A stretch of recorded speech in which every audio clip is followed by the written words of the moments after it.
Howdy y'all, Wyrm here. So in my last video I went into detail about one of the community's main theories about the scythe wielding melee DPS being the possible next job to be added in Endwalker. In this video we're going to go into detail about the other primary theory circulating the community, this one being based around the shirt YoshiP was wearing during the showcase and what it may lead to. First off, something really quick about the shirts. The shirts YoshiP wears have been a reference to upcoming jobs and additions for years. In the beginning it was pretty straightforward, like when he wore the Batman shirt at FanFest 2014. He was referencing the Dark Knight job, as Batman is also known as the Dark Knight. After the community got wise of this trend, they upped their game and started making the references harder to guess. Example is when he wore the Spider-Man shirt. The reference this time was for the Samurai job, and the clue was the Spider-Man movie, which was directed by Sam Raimi. Samurai, Sam Raimi, Samurai, get it? Now he was quick to play this down and state the shirt wasn't a hint, but the coincidence and given the history, it's hard to ignore. Now this leads up to the latest shirt he wore during the showcase. Most jumped to the conclusion that the Grim Reaper on the front showed it may be a necromancer, but as I already stated, it's never that straightforward. Let's examine the shirt. The shirt is a neighbourhood brand, which is popular in Japan.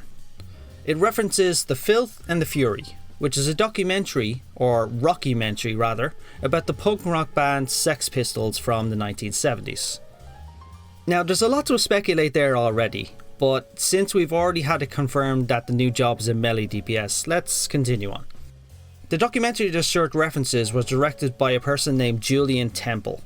Now this is the main hint that has the community speculating that Julian Temple could be a reference to Templar, which is a known job in the Final Fantasy series. Long story short in this job, it's a melee DPS but they also use magic. In addition they wore heavy armour, and we got confirmation already that the new melee DPS would share the Dragoon armour sets. Another interesting fact is the Templar in the series wields knight swords and spears.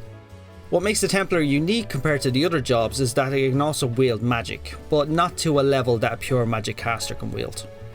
Now there's one last thing interesting about this shirt. The band the documentary is about, the Sex Pistols, released a song called God Save the Queen. If any of you are versed in the Boja storyline recently, you know that Save the Queen is a powerful sword that plays a key role in the story's events. And that's everything people could find about the shirt's reference, but let's break it down once more.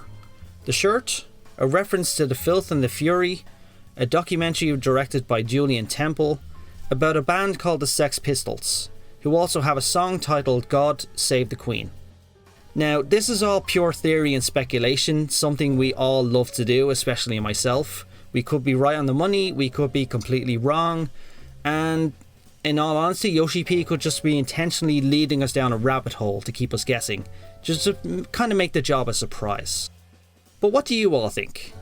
Leave a comment below with your thoughts, and if you have your own theory, leave it in the comments, and especially get involved with the discussions on Reddit and other forums. The discussions go all over the place and they're absolutely amazing. If you enjoyed this video, leave a like and feel free to subscribe to stay informed about my upcoming videos. My next one is something I've been wanting to do since patch 5.45 and I can't wait to do it.